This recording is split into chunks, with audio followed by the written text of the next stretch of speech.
Hey everybody, this is my 55-gallon T-bar tank, and I recently made a couple of additions. One of them is right here in front of us. The other one is right over here. So they were sold to me as Siamese Algae Eaters, and then I decided I wasn't sure if they were Siamese Algae Eaters or if they were flying foxes. And I started looking into it, and based on my research yesterday, I kind of thought that maybe they were flying foxes, and now again I'm not so sure.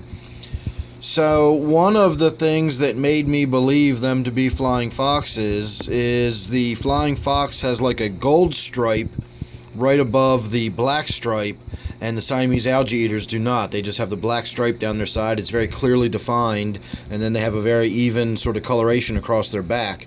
And the Siamese algae, the flying fox has sort of like a gold orangish stripe above that black line. And when I looked at these originally,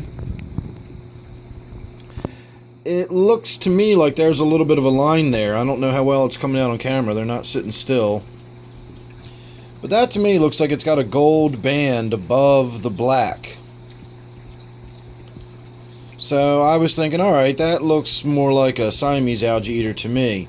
The other thing would be the fins. A true Siamese Algae Eater has pretty much clear fins, whereas the flying fox has coloration in the fins.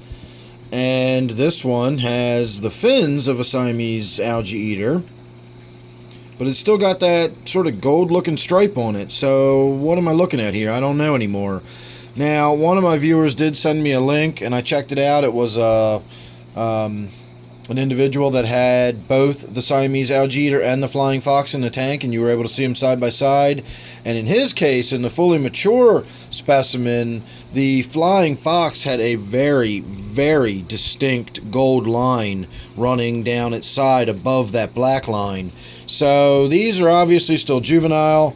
So maybe as they age, that line will come in darker.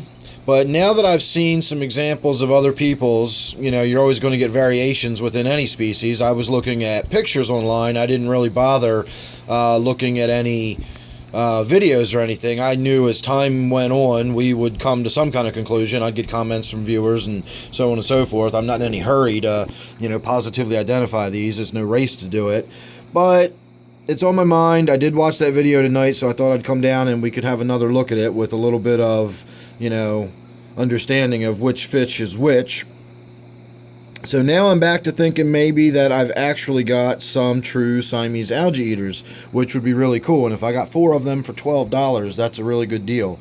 So I guess time will tell. As they age, we'll see whether that line becomes more distinct and we wind up getting a darker, more golden color to it, or is it going to just sort of stay like that marginal between the black and the brown, in which case we'll probably be able to say definitively that it's the Siamese Algae Eater.